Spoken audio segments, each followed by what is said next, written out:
This episode of Hitched to Homicide deals with the subject of rape. Listener discretion is advised. June 25th, 1906, New York City. Shots ring out on the Rooftop Theater at Madison Square Garden during a show.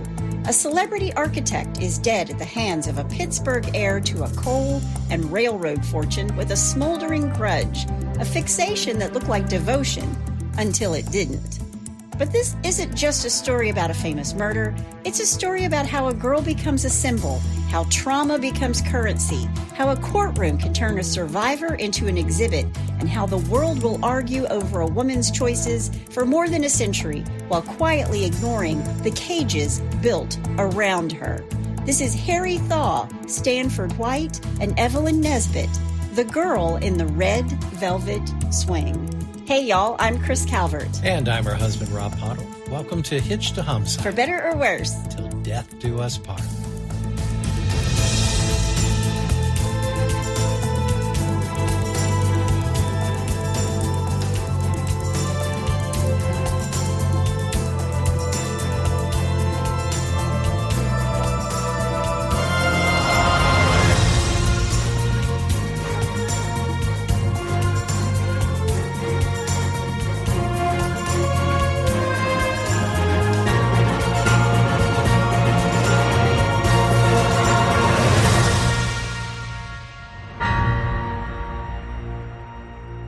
Welcome back, everybody. Yes, welcome. And for our friends over there in Nigeria. Kakwa'o. What'd you call me? Wherever you're listening, be sure to subscribe to Hitched to Homicide. Then like, rate, and review the podcast so others who like true crime can find us. And if you're watching us on YouTube, please hit that subscribe button below right there. Yep. If you want true crime with us all the time, please join our closed Facebook group, The In-Laws and Outlaws. Go to Facebook, type in H2H In-Laws and Outlaws, answer a couple questions, and you're in. This is the last time I have to say this year in 2025. Get in there, go join. It's a lot of fun. I post photos and other information in there as well. We love those folks. We've loved them from the beginning. Yep. You can find us on Instagram at Hitched to Homicide or on X at H2H_podcast. We also have a Buy Me a Coffee link if you want to send Rob some coffee. Yes. He drinks it every single episode in 2025, in 2024. And 2023. 2, 1. You can find that link in our show notes. You can also send us a text. The link to that is at the top of the show notes where it says, send Chris and Rob a text. Mm-hmm. Again, it's the last podcast of 2025. Mm-hmm. We want to take this opportunity to say thank you to all of our listeners. The fact that y'all tune in to hear us talk about true crime each week is honestly an honor. It's a shocking honor. Well, actually, I want to say, what is wrong with you? Just kidding. We do not take it lightly that you guys show up to listen to us. Yes. We will be back in 2026 for another season of Hitched to Homicide. Mm-hmm. But Rob and I do have some other projects in the works in 2026, and there may be some months where we are releasing just a couple times a month instead of 52 new episodes a year. But stay tuned. We didn't realize it's a full-time gig. And we have like 2 other full-time gigs that we also do. Yeah. So, but I just wanted to say, this case, we were in New York City right after Christmas. I hope everyone had a wonderful Christmas. You know, it's that time of the year, and it's okay if you don't feel like you're in the joy of the season, but we're turning the corner, y'all. We're turning the corner. We're turning the page. It's about to become the most wonderful time of the year. So if 2025 was a dumpster fire for you, 2026 is going to be your year. I'm just here to tell you. I'm here to tell you that. Yep.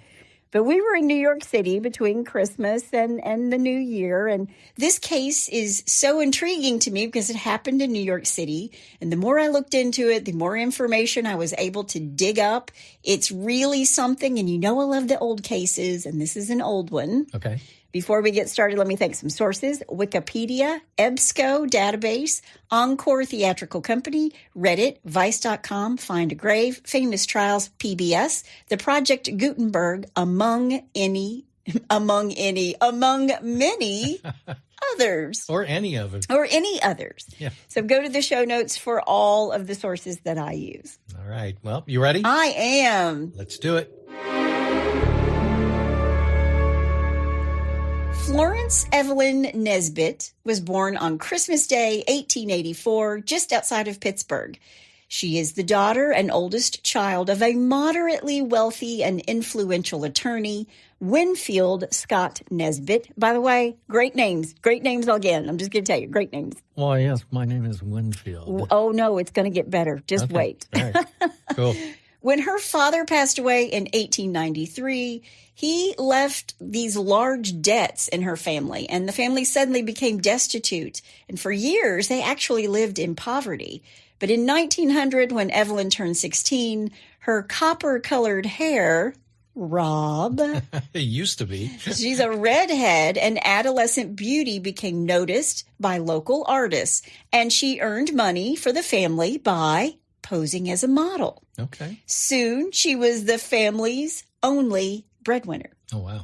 To earn more money, in December of 1900, 15-year-old Evelyn Nesbit blew into New York City, and within days, James Carroll Beckwith, one of the most respected artists in town, had her in his 57th Street studio twice a week. He thought she was, quote, perfect, end quote. Okay. She would pose for noted artists of the time, including painters Charles Dana Gibson and Frederick Edwin Church, and photographer Rudolph Eckmeyer. Charles Gibson supposedly used her to illustrate his famous Gibson Girl paintings. Okay. Pretty soon, her fresh face was everywhere. Photographers and portrait artists could slap it. Postcards, Cosmopolitan, Vanity Fair, Harper's Bazaar, Ladies' Home Journal. Reporters even nicknamed her, quote, the Little Sphinx, end quote, which is a fancy way of saying nobody could quite tell what she was thinking. What's going on in that noggin of hers? She was the uptown girl of the early era. She kind of was. Yeah. And folks at the time, they hated her almost as much as they loved her. So she's kind of like a young Christy Brinkley. Think of her that way. That's the uptown girl. And I'm talking in the 80s. Sure. So I don't know, Gigi Hadid, somebody like that now. Okay. Okay. Before long, Evelyn became America's first real pinup girl. And in May of 1901, even though she didn't have a whole lot of acting experience, that didn't really stop her momentum. And she stepped onto Broadway as a chorus girl in Florodora. That was the name of the show. It was Broadway's most popular musical of the time. I wonder what that was about. So she just had a pretty face, and so she stepped onto Broadway. Just push those girls with talent to the side, Evelyn. I bet that went over like, in a punch bowl. Well, I think, it was just a sign of the times, right? Yeah. Evelyn, in particular, her brand of charm didn't just turn the heads of men. It snagged the attention of one man, Stanford White, the celebrity architect of New York City. And this is the man whose fingerprints were all over the skyline. He was the architect of the Washington Square Arch, the Bowery Savings Bank, NYU's Gould Library. If it was grand, if it was dramatic and built to impress, odds were Stanford White had a hand in it. My name is Stanford White. I think his friends called him Stanny. Okay. How about that? Yeah. Stanford White was born on November 7th, 1853 in New York City to parents Richard and Alexina, like that name, Alexina. Yeah. He had an older brother, and his father was an author, an editor, and a critic who studied both law and medicine and became a much-published critic. He also collected musical instruments. He formed a string quartet, which was actually named for him, and that quartet long outlasted his father. Okay. Stanford studied architecture in the office of Henry Hobson Richardson and later traveled through Europe to study classical and Renaissance design. And in 1879, he joined Charles Follen McKim and William Rutherford Mead to form McKim, Mead, and White. He designed numerous clubs, churches, and public monuments. He also designed country estates and townhouses for leading families at the time. So this is the Gilded Age, if you've ever watched that HBO show. Okay. This is during the Gilded Age that he's doing all of this. And He did townhouses and vacation homes for the Astors, the Vanderbilts, and the Whitneys. Yeah. He married Elizabeth Springs. She went by Bessie Smith. And these two would have two sons, Richard and Larry. Now, one of Stanford's claim to fame was his Madison Square Garden, a Spanish Renaissance flavored playground for the well-heeled.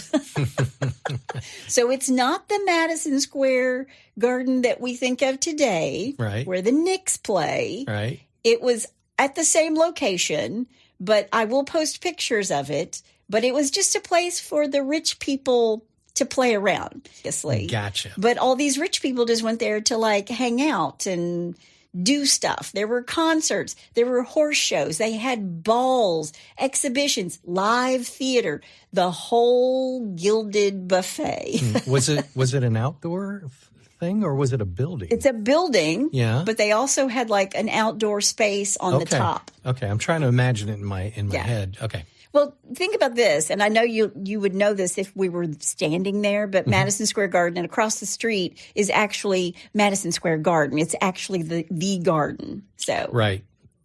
It even had this soaring, elegant tower. It was the tallest in the city at the time, and it was crowned with a 13-foot stark naked Diana aiming her bow like she was just daring somebody to complain about it. And of course, somebody did. Uh-oh. Enter Anthony Comstock, professional pearl clutcher and part-time mood assassin. Oh, jeez. He got so bothered by Diana's lack of modesty that he managed, only briefly, to have the goddess dressed. They put clothes on the statue. Jeez. But New York being New York, a mean gale of wind came through and just snatched those clothes right off of her. Yeah. And you know what they say in New York City? What? Mind your business. Mind your business. Yeah. Mind your business. Yeah. And Mr. Comstock should have just minded his business. Stanford White's response was really petty after Anthony Comstock threw such a fit. In the most artistic way, he had lights installed under Diana so she would glow at night brighter and bolder than ever. Because if you're going to stare, you might as well give them a good view. That was his point. Absolutely. Stanford didn't just build monuments, he built a reputation too. And it wasn't all marble and good taste. His biographer, Brendan Gill, called him, quote, a big bluff, open, lovable man of superb talent, end quote. And then he slid in the other part, which was also true. He was a predatory satyr. Oh, really? That's the kind of description that sounds charming right up until you realize he's basically saying he's dangerous. Ooh. He's a dangerous guy. Ouch. Now, despite the fact that he was married to Bessie and had two sons, Stanford had what multiple writers described as an almost bottomless appetite for very young girls and for sex that wasn't exactly the stuff of polite parlor conversation. By 1887, he and a pack of like-minded New York libertines had even formed something called the Sewer Club. Ooh. A private hideaway for drinking and debauchery. Now, what does that sound like? Oh, man. Epstein's Island. I was just about ready to say that, yep. Yeah. Yep. And here's the ugly math of it. Money plus power makes a powerful magnet, and girls were drawn in. They were sometimes dazzled. They were sometimes trapped by the glitter and the glam of him. And Stanford used his wealth and status to keep multiple affairs running at one time. Wow. Even his own granddaughter, Susanna Lassard, didn't sugarcoat it in a book called Architect of Desire. She said he was, quote, all over the place sexually. He was out of control, end quote. Now, 46-year-old Stanford didn't meet Evelyn Nesbit by chance. He arranged it. He leaned on another Floridora chorus girl to get Evelyn to what Evelyn believed was a, quote, society luncheon, end quote. And it's at some fancy New York spot. That's where she thought she was going. Okay. She's 16. Remember this. She's 16. All right. Instead, the invitation ended up being an intimate lunch for 4 people inside Stanford's apartment on West 24th Street, which, by the way, is not where he lives with his wife and 2 kids. Okay. He doesn't live his life with his wife there, so I was trying to say. Now, later, Evelyn would remember thinking he looked, quote, terribly old, end quote, which it's coming from a teenager. Yeah, exactly. You know, it's basically a death sentence delivered in a whisper. He looks old. Well, I remember when I was 20 or 21 and a person that I was working with was turning 30. And I thought, man, that is so old. I know. And he's like in his 40s. And she's like, that's like my granddad's age, you know? Yeah. But Stanford had this restless, boyish energy that could read as charming if you didn't look too hard at what he was covering up. He played the room like he owned it, because he did. I was going to say. But he had an upstairs area in this apartment. I'm telling you, it's very Harvey Weinstein meets 50 Shades of Grey. meets Epstein. Yeah. Stanford led Evelyn and her friend into a room where a red velvet swing hung from the ceiling. Good Lord. And he urged Evelyn onto it. He gave her a few pushes and then stood there. He was laughing and clapping and watching her swing up toward the ceiling. It's the kind of scene that could sound playful until you realize who picked the setting, who set the rules, and who was delighted to be in control. It's not the 16-year-old girl. Right. It's Stanford. Yeah. Over the next few weeks, Stanford White did what men liked him often do best. He didn't just charm the girl. He charmed the gatekeeper, Evelyn's mother. Yeah. Now, Evelyn's mom was really protective, but she was also heartbreakingly easy to win over. Once Stanford turned on his polished, kindly routine, he played the role of this concerned father figure, because remember, her father has passed away. Right. And he does it so well that Mrs. Nesbit started believing that he only had, quote, paternal intentions, end quote, for her daughter's well-being. Do you think she really believed that, or she wanted to believe it? No, I think she believes it. I think she believes it. Because they're from Pittsburgh, so she doesn't really know that Stanford is this player. Right. So she just thinks he's a celebrity architect, and he's built all these buildings, and he's showing an interest in her daughter, and he's acting like a father figure around her mother. Yeah, exactly. And once her mom bought the story, the doors swung wide open. She gave Evelyn her blessing to attend Stanford's steady stream of luncheons and parties, because if a powerful, respectable architect invites your daughter into, quote, society, end quote, and he's harmless, who are you to say no, right? Yeah. Well, she should have said no. Yeah. Stanford's generosity helped smooth any lingering doubts, too, because money has a way of doing that. And before long, Mrs. Nesbit was calling Stanny their, quote, benefactor, end quote. Evelyn, her mother, and Stanford became, according to Evelyn herself, quote, fast friends, end quote. The kind of fast that feels like a compliment at first until you realize it's the speed of a wagon heading downhill with no brakes. In the sweltering summer of 1901, scarcely 2 months into their relationship, Evelyn's mother, ever the vigilant guardian of her daughter's market value, decided to treat herself to a trip back to Pittsburgh. And Stanford, he's so gallant. He's like, oh, let me just pay for that. I'll pay for you to go back to Pittsburgh. Let me handle every detail. Let me just pass this off to I know people. I've got people who'll do this for you, right? Yeah. And she's thinking, how nice of him to help me get out of town. Whereas he's thinking, I'm getting her mom out of the picture. Yeah. Before leaving, Mrs. Nesbit made 16-year-old Evelyn promise her that no gentlemen callers, except for Stanford, were allowed. A reasonable request, right? The mom's thinking he's going to look out for her, no boys.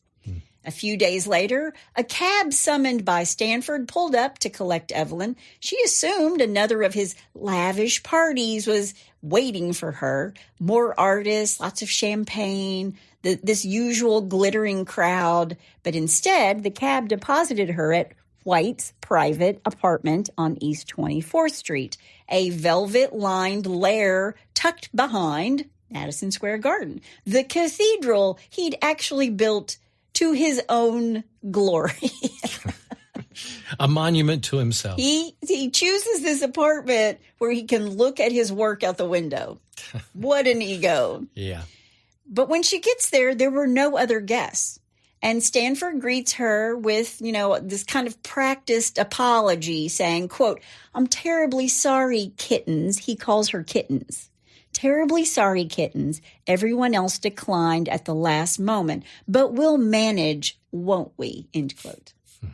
The champagne appeared. It starts flowing and flowing until 16-year-old Evelyn has passed out. She came to sometime later. She was sprawled naked on silk sheets beneath a mirrored canopy. Ew. Epstein, I'm telling you. Yeah. She starts to cry. She realizes that Stanford has raped her. And Stanford handed her a silk kimono and said, quote, "Don't cry, kittens. It's all over now. You belong to me." Ew. End quote. Gross. Stanford White had just claimed his prize, and in the gilded corridors of New York's high society, few doors would ever close on him for it. So he was known for doing this, right? Mm-hmm. Right. And he just plucked another little flower out of the garden, and her name was Evelyn. Wow. It took Evelyn a few days to sort of untangle all the emotions that she was having. She was confused. She was afraid. She felt kind of loyal to him, but she was in shock, and she just didn't even know what to do with herself. Sure. And then, against what we'd all like to believe we would do, she went back to Stanford's apartment. Later, she'd call Stanford White her, quote, "benevolent vampire," end quote, which is about as sharp a description as you'll ever hear. Yeah. A man who could seem generous while he was draining her dry. For the next 6 months, they saw each other with near daily regularity. Stanford kept her close and kept her image polished. He gave her gifts. For her 17th birthday in December of 1901, he showered her with a pearl necklace, 3 diamond rings, and white fox furs. Jeez. Yeah. And he's thinking, I'm showering her with these gifts, and it's more, instead of being more like these are gifts, it's more like a leash, like you belong to me. Sure. And the Red Velvet Swing, Stanford's private little theater, came back into the story too, in ways that made it painfully clear this was never about innocence or society or mentorship. Right. It was all about control, access, and a grown man building a world where the rules belonged to only him. Mm-hmm. By late summer of 1902, a new man stepped into Evelyn's life, and this one was closer to her age. And he was he had this sporting and a dashing smile. His name was John Barrymore. Oh. A rakish 21-year-old newspaper sketch artist with more charm than sense. Now, he wasn't a stagehand. He wasn't a stage legend yet. Right. But at the time, he was just another handsome troublemaker with good cheekbones. Right. But he did have big dreams. Wow. So she dated John Barrymore for a while. She should have stuck with him. Yeah. They met at one of Stanford's parties up in the tower at Madison Square Garden. And when Stanford took off for Canada on a 2-week fishing trip, John didn't waste time. He made his move. And before long, Evelyn and John were the kind of couple New York loved. They were both young and they were both pretty. And Evelyn's mom finds out this is what's happening, and she flies into action, and instead of protecting her daughter from powerful men, she asks the most powerful man in the room, Stanford White, to step in and shut it down. She's like, Stanny. Wow. She's dating John Barrymore, who's 21, and he's a sketch artist, but he's really pretty, but I don't like him. So I need you to step in and get rid of him. And I'm sure he was more than happy to do that. Of course he was. Yeah. Of course he was. So faced with pressure from Stanford and her mom, Evelyn finally caves, and she agrees to stop seeing John Barrymore. And it's then that her mother sent her to boarding school in New Jersey. Wow. But while they were busy rearranging Evelyn's life like furniture, there was one more man in the shadows, watching and waiting and tracking her every move. His name was Harry Kendall Thaw.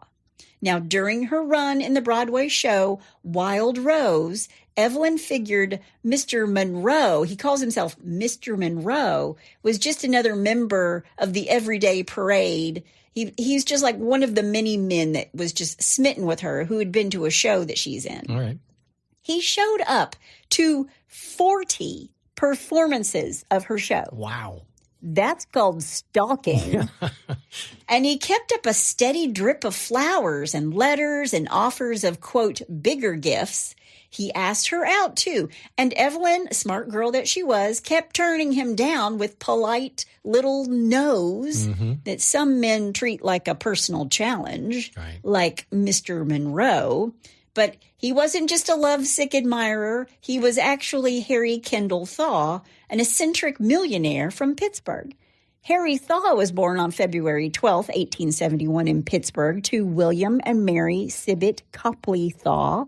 His mother is his father's second wife, and Harry's grandfather owned the Bank of United States of Philadelphia. Okay.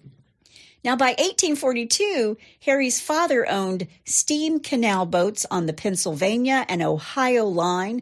They owned canal portage, railroad, and other steamboat lines. He was also a large investor in the Pennsylvania Company, which managed the Pennsylvania Railroad. So Harry's born into a family of money and privilege, and he is an heir to a Pittsburgh railroad and coal fortune. And like even young men of privilege today, he took it all for granted.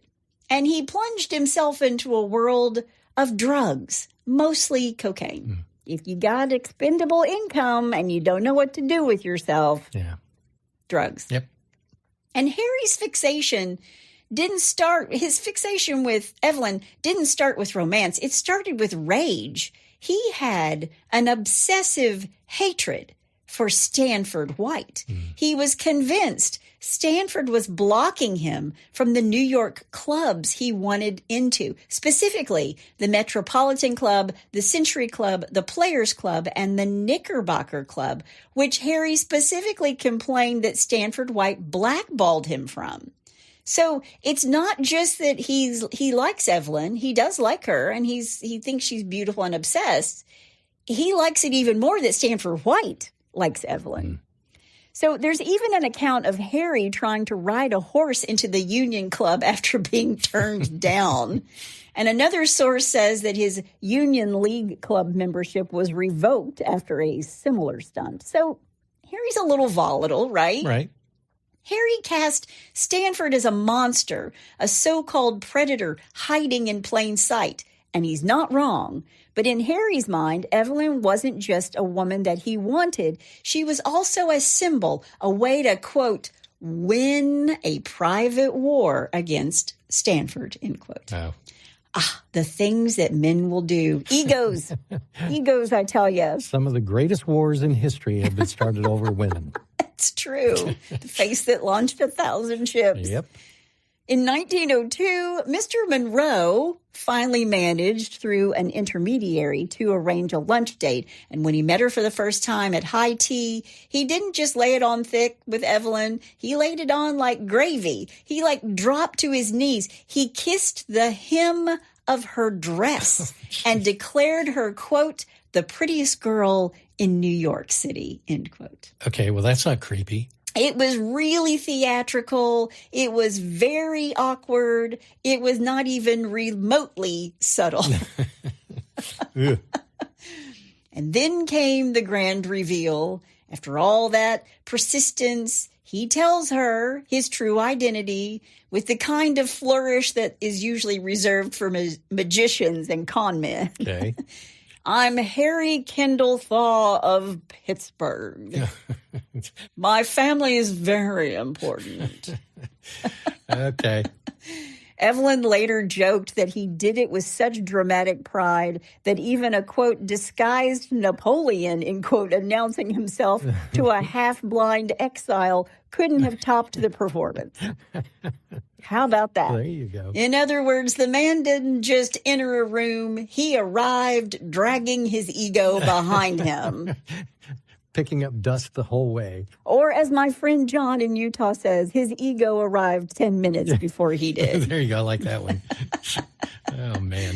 In April of 1903, just as Evelyn was nearing the end of her time at boarding school, she had acute appendicitis that required emergency life-saving surgery. And Harry rushed to the hospital, kissed her trembling hand. He's all devotion, all drama. And while Evelyn was in the operating room, Harry and her mother, Mrs. Nesbit, sat together and talked about Evelyn's future. Without Evelyn at the table, without Evelyn even having a voice. And a few months later, Evelyn would make the decision she'd later call, quote, the worst mistake of my life, end quote. She, her mother, and Harry boarded a ship and sailed out of New York for an extended European vacation.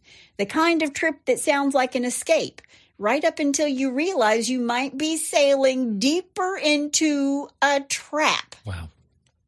In a hotel suite in Paris, with Harry pressing her for information, Evelyn finally told him what had happened to her 2 years earlier in Stanford's mirrored bedroom, an experience that wasn't a scandalous story, but a trauma. And as she spoke, Harry's reaction was immediate and unsettling. So he's already a drama queen, right? Right. And now he's finding out not only was Stanny like fawning over the woman that he loved, he'd raped her. He's shuddering. He stared. He kind of folded in on himself. And he kept repeating the same thing over and over and over. Quote, poor child, end quote. And, oh, God. That night, something in Harry snapped. For years, this revelation shaped what he believed, what he feared, and what he told himself was justifiable. That's called foreshadowing. That's right. Couldn't end the year without a foreshadowing. There you go. Weeks later, after Evelyn's mother sailed back to the United States, Evelyn was alone with Harry in a rented, cold, Gothic, and dark castle in rural Austria. You can't make it up. Jeez. The very first night, Evelyn is asleep in her bedroom when she is jolted awake by Harry in a violent frenzy. And what followed, by Evelyn's account, was a brutal attack. He assaulted her, physically harmed her, and raped her, raging about Stanford White the entire time. It's one of those scenes that turns the stomach, obviously, because it strips away every illusion it wants. The romance, the protector act, the courtship. What's left is more control, more terror, and a man using jealousy and obsession as an excuse to be cruel to the woman he's supposed to love. Wow. After a night like that, you'd think marriage would be impossible. End of story. Slam the door. Run for daylight. Yeah. Get out of there, Evelyn. Yeah. No. Oh, jeez. Harry pursued her relentlessly for 2 more years, softening his approach just enough to seem, quote, changed, end quote. I've changed, honey. Yeah. He would spend lavishly on her, pouring attention on Evelyn's mom, too. And he didn't just court Evelyn, he worked the whole perimeter until the resistance wore down and the path was cleared away. He worked on her mom, worked on Evelyn, just over and over and over again. And in the end, he got exactly what he wanted. Because on April 5th, 1905, in a private ceremony in Pittsburgh, Evelyn Nesbit became Mrs. Harry K. Thaw. Grief. Then reality set in. The couple moved into a big, I read joyless, Pittsburgh mansion, made even worse by the fact that Harry's mother lived there too. Oh, man. For the next 14 months, Evelyn described her life less like a romance and more like captivity. It was pretty on the outside. but she's like a bird in a gilded cage. In the spring of 1906, Evelyn and Harry announced they were heading to England. June 28th, first-class style, sailing out of New York on a German luxury liner. The plan was simple. Spend a week in the city first, then cross the Atlantic and start over, fresh. I've changed. I'll do better. Yeah. On June 25th, around 6 o'clock, Evelyn left her suite at the Lorraine Hotel on Fifth Avenue and met Harry at a nearby bar. He's already three drinks in. He's loose-lipped. He's got a buzz, and he paid a $3 tab with a $100 bill. The kind of move that says, I'm rich. Yeah. I'm reckless. I want everybody to notice me, right? Right. Guys, that never impresses a woman when you're like, it's, I'm just going to drop 100 here or there, whatever. It's just whatever, dude, whatever. That's why I never carry cash. You do not carry cash. I carry cash. I learned that from my dad, though. My dad's old school. Always carrying cash with him. He's always got money on him. So I thought I wanted to be more like him. Yeah. So I try to have money on me, too. But he drops this 100. He wants everybody to notice. And then from there, they headed to Cafe Martin for dinner and drinks with friends, more drinks. And as they're having dinner and enjoying themselves, who do you think walks in? Mr. White. Stanford White walks in. And Evelyn looked up and saw Stanford White. He's walking in the restaurant with his son. And outside, the city was super hot. It was like near record heat. And inside, Evelyn said she went cold because she knew exactly what would happen if her husband, Harry, spotted him. This wasn't it wasn't going to be an awkward run-in. This was like a spark near some gasoline. She knew it was going to be bad. The OK Corral. Yeah. Harry noticed the change in her. He's like, what's wrong with her? He asked what was wrong, obviously, and Evelyn didn't dare say it out loud, so she writes it down instead, like on a cocktail napkin. And here's what she wrote. The bee was here, but has left. And according to multiple newspapers, the bee in this note meant blackguard. Blackguard. It was an old-fashioned word for a man who's considered to be untrustworthy, morally rotten, and a scoundrel. I never heard that word before. Yeah, a blackguard. Okay.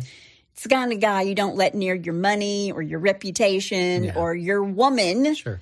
And it was the insult that Harry used to call Stanford, the blackguard. Okay. So to Evelyn's surprise, Harry stayed composed through the rest of dinner, almost too composed.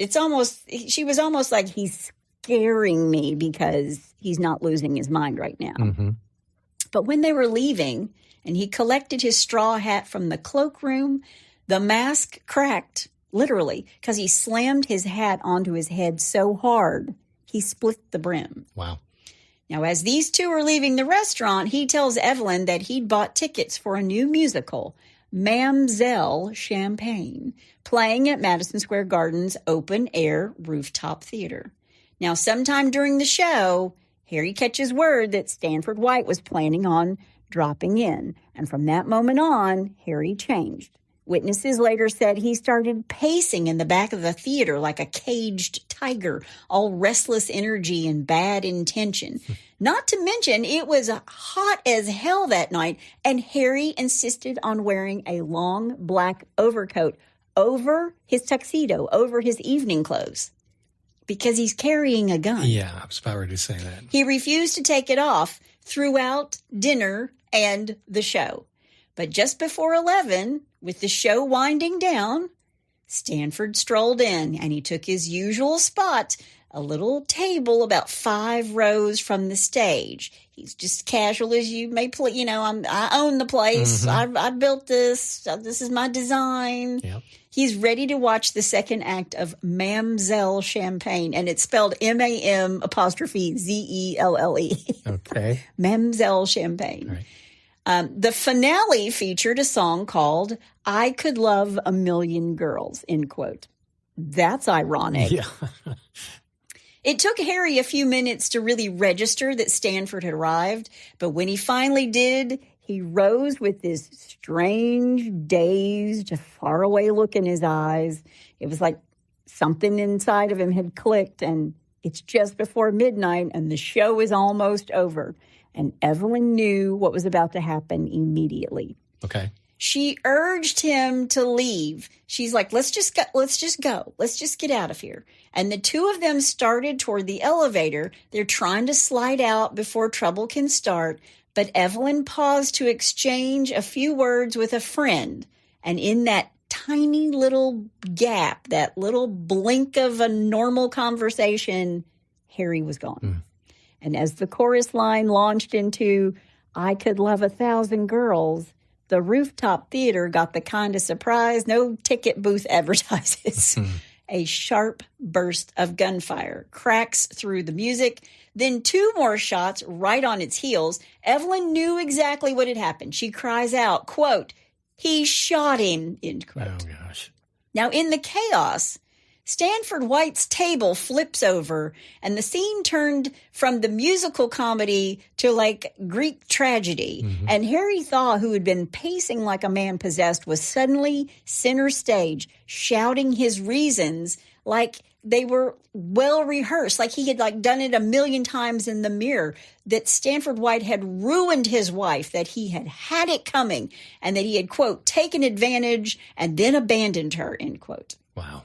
And witnesses and later accounts would say Harry made a straight, purposeful line for Stanford White's table, drew a revolver from under his coat and fired first from several feet away, then again at closer range. And just like that, under the glow of rooftop lights and the sound of a love song, New York watched a private obsession turned into public violence. Down south, we'd call that airing your dirty laundry. Yeah, to say the least. Up there, they did it with an orchestra. Yeah. It's chaos on the rooftop. There were people screaming. Other people were bolting for the exits. They're tripping over chairs and each other. They're like pushing each other out of the way. And get this, in the middle of it all, the show's manager, his name was L. Lawrence, he scrambled up onto a table and did what only a theater man would do when the world catches fire. He tried to keep the curtain from falling, yelling, quote, go on playing, bring on the chorus, end quote. Yeah, okay. The show must go on, honey. I don't think so. Yeah. Nothing says New York City like insisting the entertainment go on following a murder in the audience. Yeah, while it's going on. Yeah. Yeah, geez. As police moved in and Harry was taken away, Evelyn looked at him and said, quote, look at the fix you are in, end quote. And Harry, already building the story he wanted the world to believe, answered like a man who was like casting himself as the hero in this nightmare. Quote, it's all right, dear. I have probably saved your life, end quote.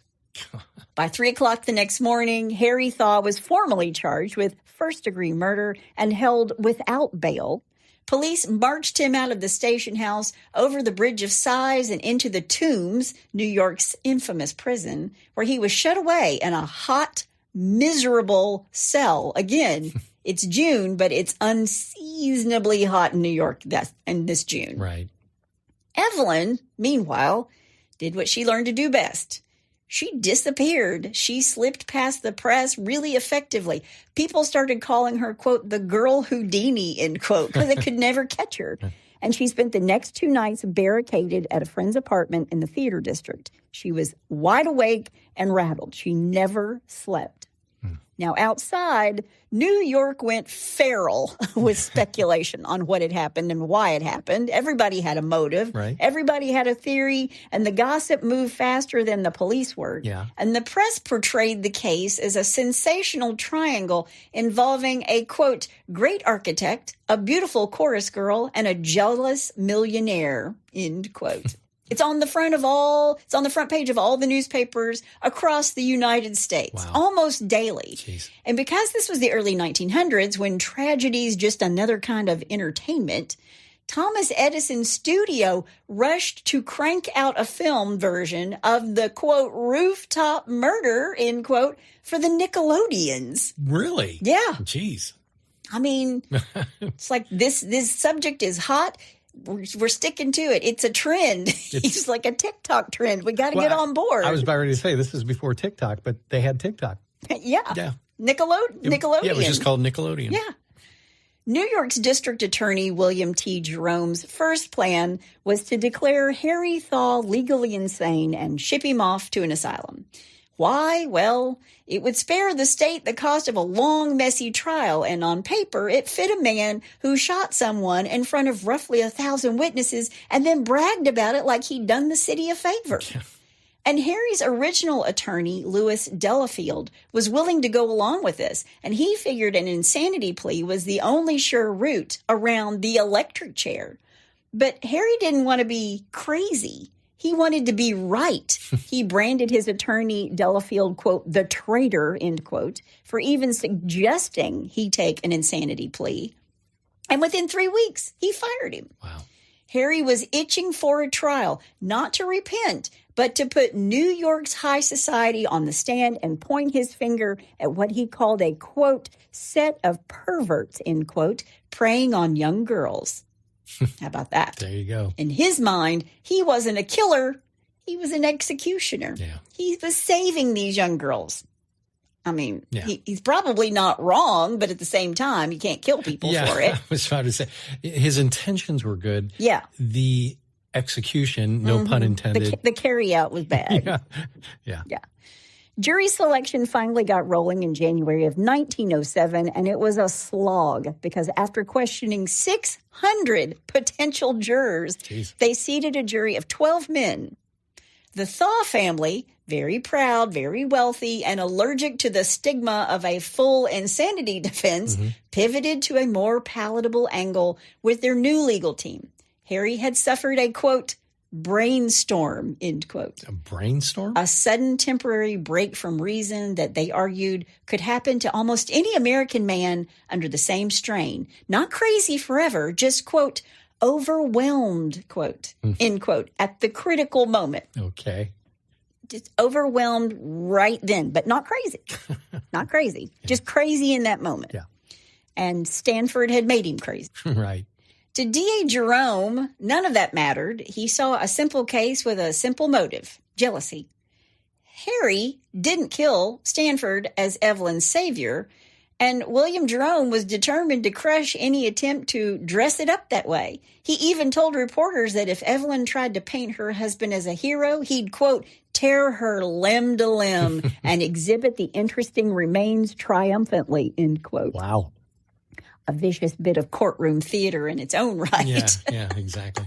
But also a clear warning that in this trial, Evelyn wasn't going to be treated as a victim. Yeah, that was a shot over the bow. It was. When the trial opened on February 4th, before Justice James Fitzgerald, the prosecution didn't waste time dressing it up. Their opening lasted 7 minutes. They spent about 2 hours putting on testimony that walked the jury through the rooftop killing, clean, quick, and brutally straightforward. And then they rested. No theatrics. Just, this happened, here's how, here's who did it. Him. Right. An eyewitness named Warner Paxton told the jurors that he saw and what he saw and described how he guided Harry out of the theater and down in the elevator, hunting for a police officer before the crowd swallowed them whole. Paxton said Harry explained himself as he was being led away. He'd done it because Stanford White, quote, ruined his wife, end quote.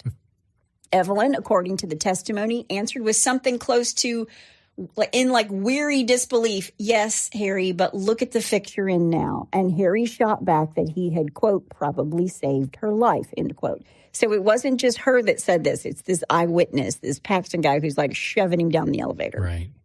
Then the coroner, Timothy Kahane, delivered the part nobody could talk their way around. Stanford White died instantly from a cerebral hemorrhage caused by gunshot wounds to the skull. After a recess, the defense took the stage, and this is where the story tried to turn itself into something bigger. Defense attorney John B. Gleason rose while Harry sat staring down at the table, and he told the jury the case wasn't really about jealousy or rage. The defense, he said, would argue that Harry killed Stanford White under a delusion that he was acting as a, quote, agent of God, end quote. Okay. We're on a mission from God. Got a pack of cigarettes and a full tank of gas. And we're wearing sunglasses. And we're wearing sunglasses. Yeah, he was a man appointed by something higher to do something terrible. Yeah. And Gleason claimed that Harry had been suffering for 3 years from a, quote, disease of the brain, end quote, that finally culminated in the shooting, driven by, quote, heredity and stress, end quote. And then he made his most pointed promise. The jurors would hear from Evelyn Nesbit herself, quote, from her own lips, end quote, about a conversation with Harry back in June of 1903 that Gleason insisted explained why Harry became so fixated on Stanford White in the first place. They're going to make Evelyn talk about how she was raped. Wow. Now, the defense opened by calling Dr. C.C. Wiley, the Thaw family psychiatrist. I guess if you're that wealthy, the whole family's got to shrink. I don't know. Yeah. He wasted no breath on nuance.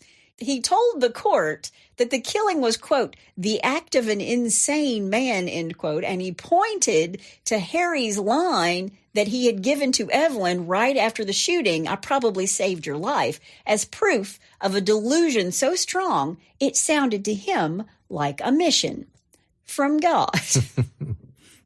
Next came Benjamin Bowman, a doorkeeper at Madison Square Garden. Bowman testified that back in December of 1903, Stanford White believed Evelyn had left the theater with Harry Thaw, and in that moment, Stanford allegedly pulled a pistol from his pocket and muttered that he'd find and kill that blankety blank, that son of a bitch, Harry, before morning. Yeah. Using a vulgar slur that the record politely refused to repeat, which was son of a bitch. Yeah. But Bowman said he warned Harry about the threat and that Harry turned, quote, black in the face with anger, end quote. So apparently they had both made threats that they were going to shoot the other. Right. But it didn't take long for the courtroom to see that John Gleason was outgunned. When he stepped aside, the defense brought in Delphin Delmas from San Francisco, a legal celebrity known for never losing. And with Delmas came a new strategy, one Harry liked a whole lot better. Instead of leaning hard on insanity, Delphin Delmas aimed for something more reliable than medicine, hatred. He set out to make the jury despise Stanford White so thoroughly that they'd be willing to forgive the man who shot him. And he knew there was no weapon sharper for that job than Evelyn Nesbit Thaw herself. Yep. Now, Evelyn, for her part, dreaded it. The idea of telling her most painful secrets in public made her physically ill. Because once you say these things out loud in a courtroom, they don't belong to you anymore. Right. But under Delphin's relentless urging, Evelyn agrees to take the stand. Now, people packed this courtroom for Evelyn's testimony like it was opening night on Broadway. On February 8th, she finally takes the stand, and for 2 hours and through tears, she walked a hushed room through her version of the rooftop killing. And under Delphin Delmas' questioning, she told the jurors she wasn't interested in the show and had urged Harry to leave early. Then, while she paused to speak with someone near the exit, Harry vanished. And moments later, she heard the shots and thought with sick certainty, he has shot him. But the most gripping testimony that day didn't come from the rooftop. It came from a private conversation years earlier, one the attorney wanted the jury to hear because it explained how Harry's obsession hardened into something very dangerous. Evelyn said that on a June night in 1903, Harry proposed marriage, and she hesitated. She breaks down crying, and Harry pushed for the reason. Why won't you marry me? And he suspected that Stanford White was at the center of all of it and begged her to tell him what had happened. And on the stand, trying to speak those memories out loud in a public courtroom was more than Evelyn could bear. She collapsed back into the witness chair and kept repeating, quote, I can't go on. I can't go on. A doctor was called. The windows were opened. And after a pause, after the room reset itself, she forced herself to continue. And when she finally described waking up, frightened and disoriented after an evening in Stanford White's apartment, her voice conveyed what the facts couldn't: panic, confusion, and the shock of realizing that she had been raped. And remember, she's only 16 at the time. Sure. She told the court she screamed that Stanford tried to quiet her and that she remembered mirrors and a sense of being trapped in a nightmare she couldn't fully piece together. She said she couldn't remember much after that, only that she was taken home and spent the rest of the night awake and crying. And that's what Delmas, the attorney, was really putting in front of the jury. Not just a timeline, but a sexual assault spoken out loud under oath in front of a jury who would decide what to do with it. Okay. I mean, it's a lot. Yeah. It's a lot. Yeah. Delmas pressed Evelyn on what Stanford White said to her afterward, and she told the court that Stanford made her swear she'd never tell her mother. Then, according to Evelyn, Stanford tried to smooth it all over with a kind of casual cruelty, making comments about preferring, quote, young girls, end quote, and warning her in so many words never to get fat. That's it. Wow. He raped her and then said, okay, I like young girls, don't get fat. Wow. Contemporary trial accounts say that the jury reacted with audible gasps and visible shudders. I can imagine. Sure. While Evelyn is just sitting there in a navy suit with a crisp white collar and a black velvet hat trimmed with violets. Got to get that in there when they put that in the paper. The next day, Evelyn shifted from that night to the years of fallout between Stanford and her husband, Harry. She told jurors that after she returned from Europe with Harry, Stanford warned her to stay away from him, calling him a morphine addict, and arranged for her to meet attorney Abe Hummel, someone Stanford claimed could protect her. But Evelyn said the, quote, protection he wanted to offer her came with strings attached. Hummel drew up an affidavit that, according to her, included claims she'd been taken to Europe against her will, when she insisted that wasn't true, that she'd gone by choice. Right. And when Evelyn later told Harry about the meeting, he lost his mind, calling Abe Hummel a, quote, blackmailer, end quote. After that conversation with Harry, Evelyn went to Abe Hummel's office and demanded the papers be destroyed. She testified that they burned them right there in a big decorative planter. So I guess they didn't have a shredder back then. We're just going to set it on fire and put it in a planter. From then on, Evelyn said even the smallest brush with Stanford White, passing news, a chance of sighting, could set Harry off. I'm sure it did.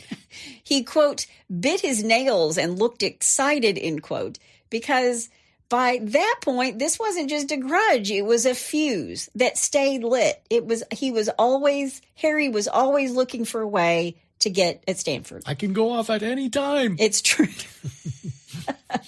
Harry's attorney didn't shy away from the uglier legends attached to Stanford White either. He walked Evelyn straight into some of the more infamous stories, like the notorious, quote, girl in a pie, end quote, stag dinner. Oh, Lord. Evelyn testified that one of these men-only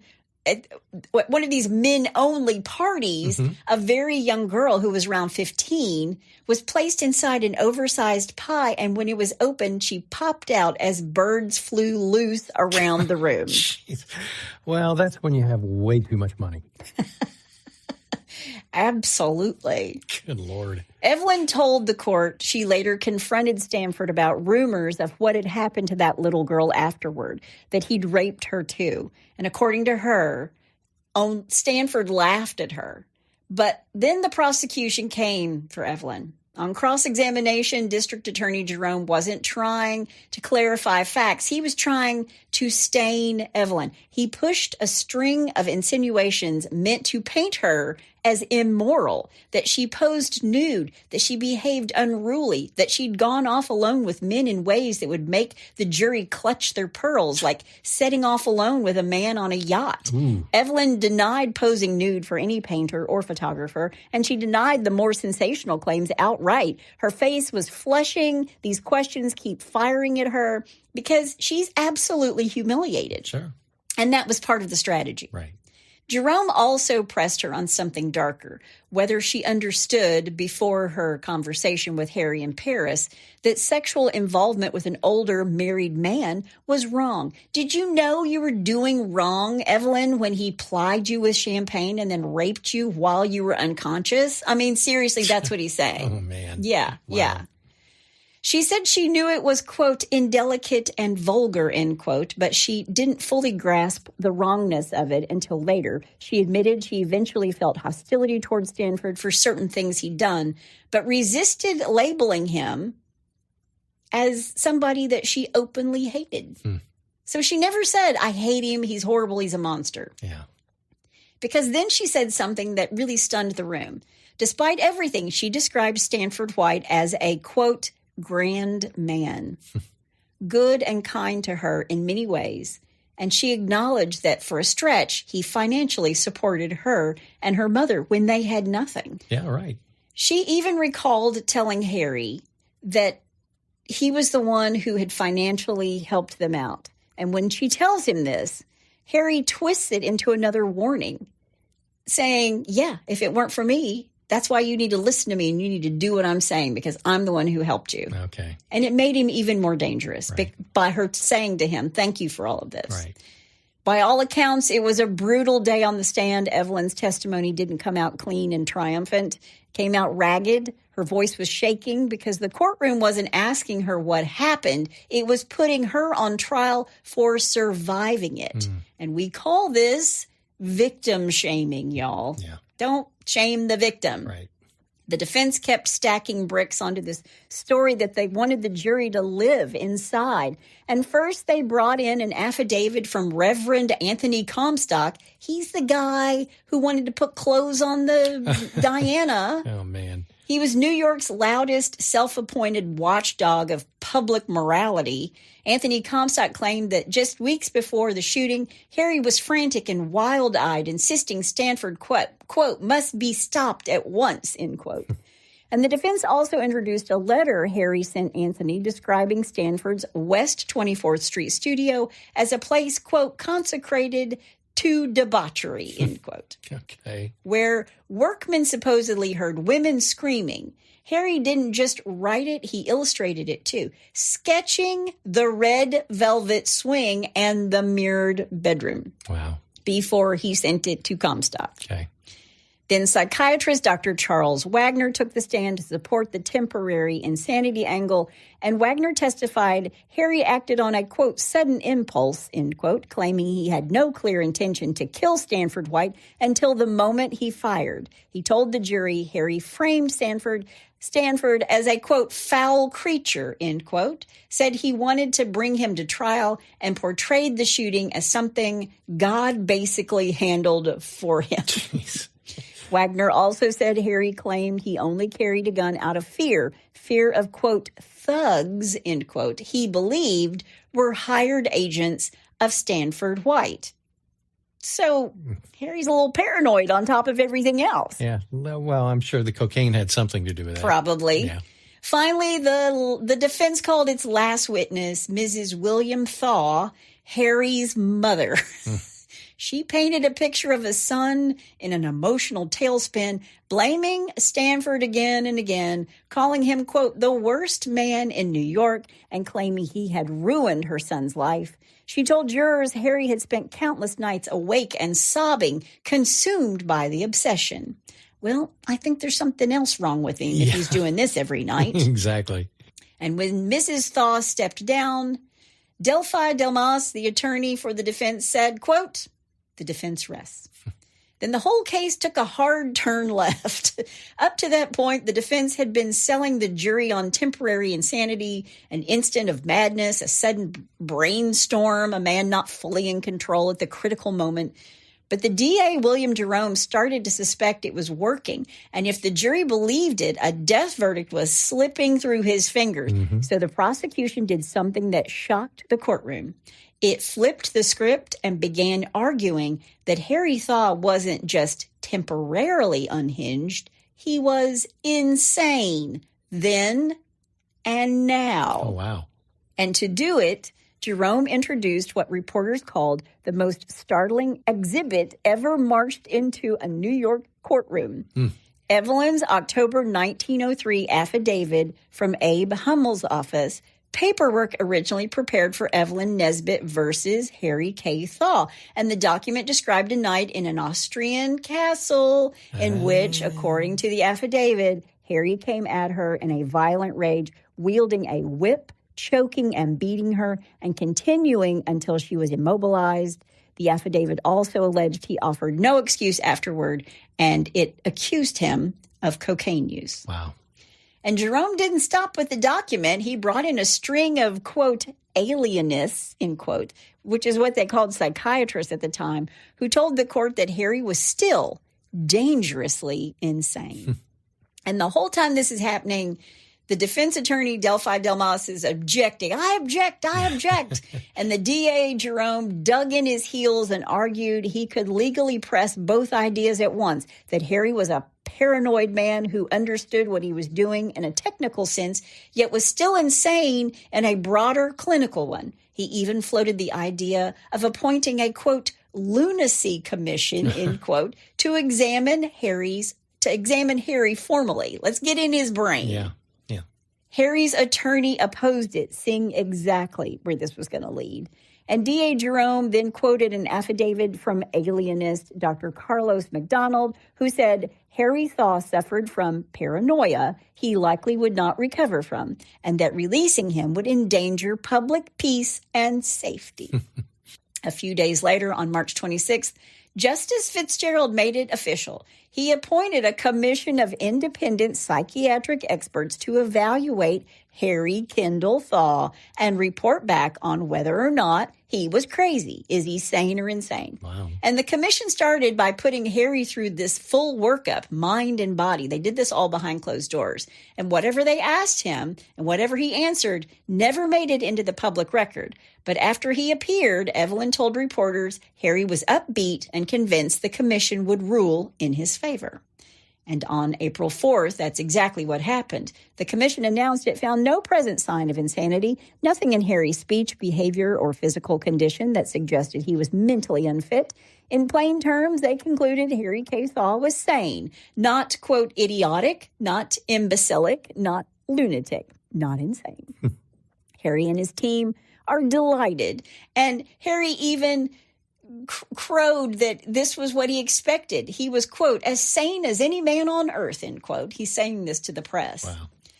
Then Delphi Dumas stepped up on April 8th and did what he did best. He turned the courtroom into a cathedral and the jury into his congregation. He called Harry and Evelyn's story the saddest, most tragic tale a court could hear. So dramatic, he said, it could have been written by Shakespeare himself.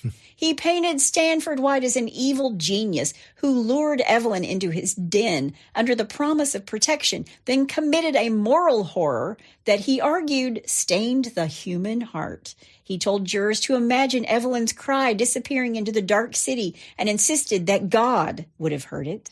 Wow. And then he elevated Harry into something almost holy. He suggested Harry wasn't just a wronged husband. He was an avenging agent of God. And he even described Harry after the shooting facing the crowd with his arms out like a cross saying, all is over, end quote. Wow. Finally, he went for the knockout, the, quote, unwritten law, end quote. If you want to call Harry Thaw insane, he argued, then call it dementia Americana. Okay. The instinct that tells an American man his home is sacred, his wife's honor is sacred, his daughter's honor is sacred, and that anyone who violates that threshold has broken the highest human law and must answer for it. In other words, don't judge him like a murderer. Judge him like a man who did what society secretly expects a man to do in this situation. All right. Closing for the state, the DA, William Jerome, went straight for his, quote, unwritten law and tried to rip it apart in front of the jury. Was this really the higher law they wanted to bless? He asked. A man parading a woman through Europe for 2 years as his mistress and then coming back to New York to kill? Don't call it dementia Americana. Call it what it is, a common, everyday killing. Jerome also turned Evelyn's story back on itself. If Stanford White was the monster that she painted, why did the, quote, angel child, end quote, as Jerome put it, keep going back again and again and again? Right. And then he hit the jury with a line he knew would sting. Evelyn herself had said under oath that she didn't know anyone, quote, nicer or kinder, end quote, than Stanford White. And Jerome's point was clear. However dark the jury might paint Stanford, there still wasn't a shade black enough, he said, to capture Harry Thaw. Right. Then Jerome closed the door with scripture. Oh, geez. They're pulling out everything. Would they really acquit a deliberate murder on the excuse of a brainstorm? Because if the only thing standing between any man and his enemy is a momentary rush of feeling, then every man might as well carry a gun. He reminded them that vengeance belongs to God. And he invoked the plainest commandment of all, thou shalt not kill. The jury began deliberating at 5:15 p.m. on April 10th, 1907. More than 47 hours later, they came back with the one verdict that satisfied nobody. They were deadlocked. Oh, really? Justice Fitzgerald declared a mistrial and dismissed everybody. Wow. Later, the split became public. 7 jurors for first-degree murder, 5 for acquittal. But that means there has to be a second trial. Sure. Now, the second one was shorter, quieter, most importantly, more predictable. Harry's new defense team did the math and didn't like the answer. The unwritten law and self-defense theatrics weren't going to carry the day again. If Harry wanted to avoid a straight prison sentence, there was only one way, and that was to say he was insane. Get him committed now. We'll fight later to get him out, right? Right. The retrial opened on January 6, 1908. In the courtroom of Justice Victor J. Dowling, and this time attorney Martin W. Littleton stopped tiptoeing around the Thaw family's pride and yanked the curtain wide open. And instead of trying to demonize Stanford White, he aimed to prove that Harry Thaw was, quote, absolutely insane, end quote, period. No romance, no righteous husband routine. He's crazy. He's knuckin' futz. That's what he's saying. He's bottom line in it. Yes. Yep. So he lays out the Thaw family history in detail, and they go through all these relatives that were epileptic or weak-minded. He had people in his family who ended up in asylums. A nurse who cared for Harry as a toddler testified he was moody, nervous, and prone to spells where he would stare, twitch, and throw himself back and howl. Oh, jeez. Wow. They even brought in a kindergarten teacher. I mean, it's a lot. They really go through a lot. Sure. They march in all the physicians, the alienists, including a Paris hotel doctor who treated Harry after what was described as a probable suicide attempt by poison. Other doctors testified they diagnosed him with mania, paranoia, and other related disorders. And the overall picture the defense wanted the jury to accept was clear. Harry wasn't simply angry or jealous. He was mentally ill. And by 1908, he was suffering from what they framed as manic depressive insanity. Now, Evelyn testified all over again. And she told the jurors that just weeks after she testified about her earlier trauma, Harry attempted to kill himself by swallowing laudanum. And on cross-examination, she admitted that this detail hadn't come out in the first trial because Harry's first defense attorney insisted that it all be left out. They didn't want Harry to look, quote, too crazy. But DA William Jerome came into the second trial swinging just as hard as he had in the first. And whatever Harry Thaw's quirks or darkness, he knew at the moment he pulled the trigger that he was doing wrong. I don't care if he's crazy. He knew he was doing wrong. Right. And he even sort of mocked his childhood behavior and saying he was a spoiled brat and he just needed a good spanking. Yeah. The jury didn't buy Jerome's framing. The next day, they delivered their verdict, not guilty by reason of insanity at the time of the act, and Harry Thaw may have expected the courtroom doors to just swing open for him, but Justice Victor J. Dowling had other plans. He read from a memorandum and ruled that releasing Harry would be dangerous to public safety, and he ordered him sent to Matteawan State Hospital for the criminally insane to remain there until released, quote, by due course of law, end quote. Wow.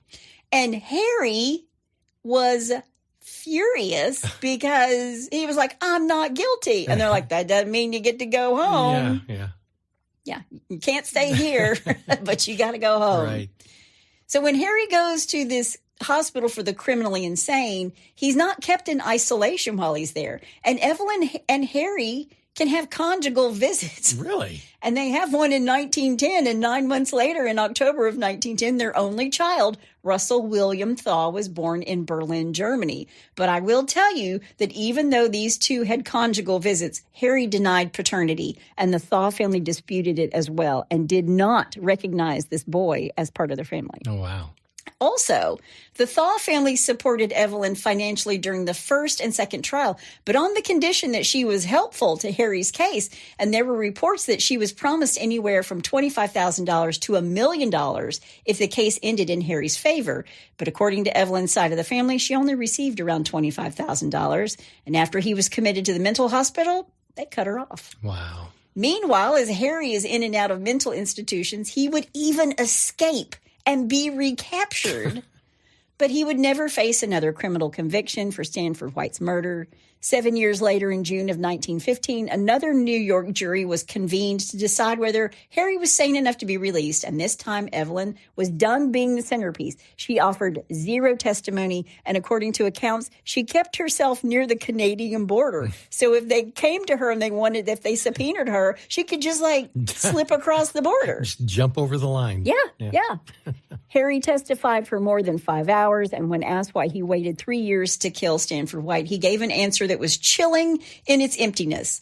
There was no reason. The jury declared him insane, and 2 days later, Harry Thaw walked out a free man. Wow. Now, the marriage didn't survive much longer. In 1917, Harry severely whipped a 19-year-old boy, was arrested, and was sent back to an asylum where he remained until 1924. He was released again, and he died in 1947. Wow. Evelyn eventually divorced Harry and turned to vaudeville and touring stage shows, capitalizing on her name recognition to draw in crowds. And she developed and performed specialty dance and dramatic numbers that often traded on her, quote, girl in the velvet swing, end quote, image. Wow. In the 1920s, she moved into silent films, appearing in several pictures, using the screen to earn a living and reshape herself as an actress. More than just a scandal, she's an actress. Mm-hmm. She later married her dance partner, Jack Clifford, but that marriage didn't last either. She never remarried after that, and Evelyn's life sort of unraveled in the years after the trials. Her fame faded, her finances deteriorated, and she struggled with alcohol addiction. She did publish 2 major memoirs about her life, The Story of My Life in 1914 and The Prodigal Days in 1934. Both of these books revisit the White-Thaw scandal, but it also gave her a chance to reclaim her share of her own narrative. There was a report of an apparent suicide attempt in the 1920s or 30s. But in 1955, Hollywood revived the saga, The Girl with the Red Velvet Swing, with Joan Collins playing Evelyn, rekindling public fascination with the Nesbit White-Thaw triangle. By then, Evelyn was living quietly in Los Angeles. She was a sculptor, an artist, and she was teaching sculpture and ceramics. She died on January 17th, 1967, in Santa Monica, California, of natural causes. Wow. But she will forever be the girl in the red velvet swing. Okay. Now, one of the reasons I wanted to do this case was just that she was a victim, but then it all got turned around on her, and everybody else seemed to sort of go their own way. Of course, Harry went to the insane asylum, right. And I think Stanford probably went to hell, and her life sort of just went to hell in a handbasket. Yeah. But she was really a victim of her own circumstances. Sure. And the fact that they used her rape as a way to be like, you shouldn't have done, you were in the wrong place at the wrong time. It's sort of the whole, you provoked that man by wearing a short skirt. Right, exactly. Kind of thing. Yep. Which is wrong. Just saying it. It's wrong, it's wrong, it's wrong. Yep.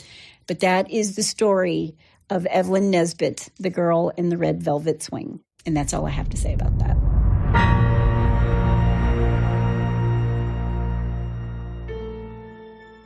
For nearly 7 years, Jane Doe has lived in the shadows, her past buried deep beneath layers of secrecy and silence. After completing more than was asked of her in her last assignment for the enigmatic Kaiwolf project, Jane Doe vanished without a trace, leaving behind a trail of dead bodies and unanswered questions. But now, as the specter of her past returns with a vengeance, Jane finds herself thrust back into a world she thought she'd left behind forever. When her former sins come knocking on her door, Jane is faced with an impossible choice: continue to hide in the shadows, or once again take up arms against the forces that threaten to tear apart the fabric of society. With enemies lurking around every corner and allies who may not be what they seem, Jane must rely on her wits, training, and her unyielding determination to survive. And while trust is a luxury she cannot afford, Jane must confront the truth about herself and her past. As the clock ticks, she realizes that the line between family, friend, and foe are razor thin, and in the end, the only person she can rely on is herself. Jane Doe 4 Charlotte is available September 24th, 2024. No name, no regrets, no mercy.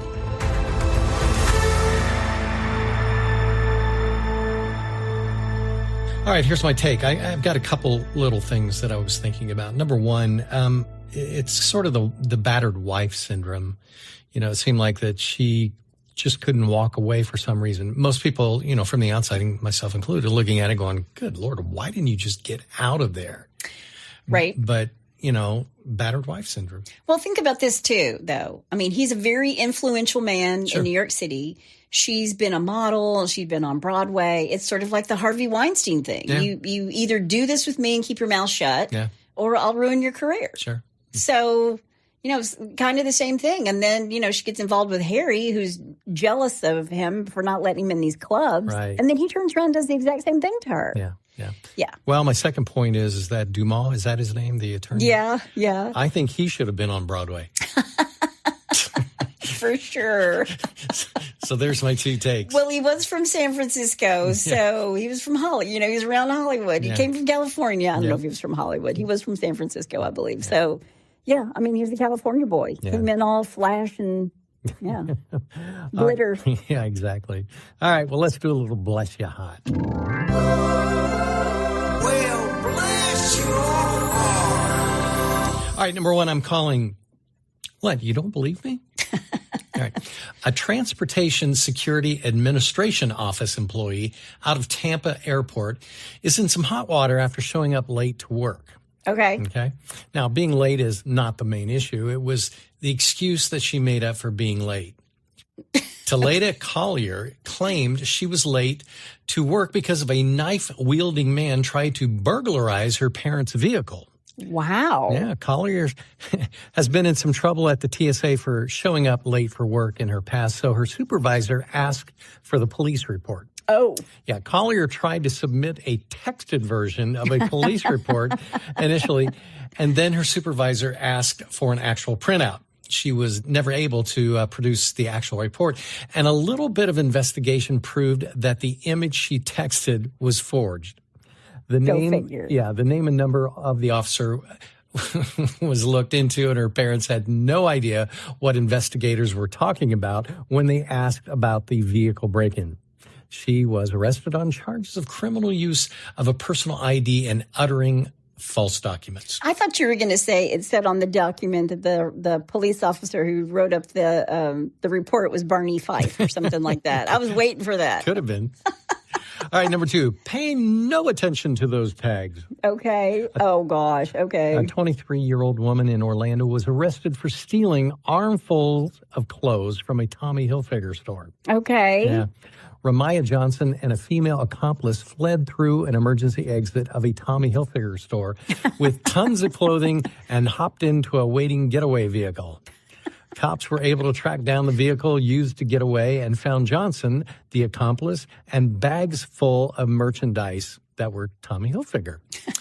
The merchandise still had the tags on them and anti-theft devices on, and she was even wearing a Tommy Hilfiger shirt with the tag still on it when she was arrested. I was about to say they identified them because they had on stripes and tweed or boats or something on their... exactly. They were wearing boat shoes. They were wearing topsiders. All right, number three, and finally. And this is a follow-up to one I did last week about our raccoon.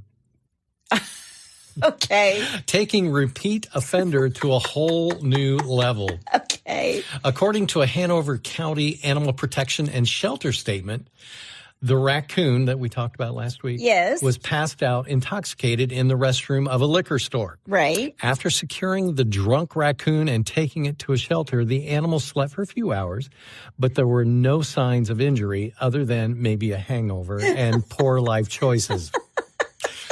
With the animal now released back into the wild, this isn't the shelter's official first run-in with the raccoon.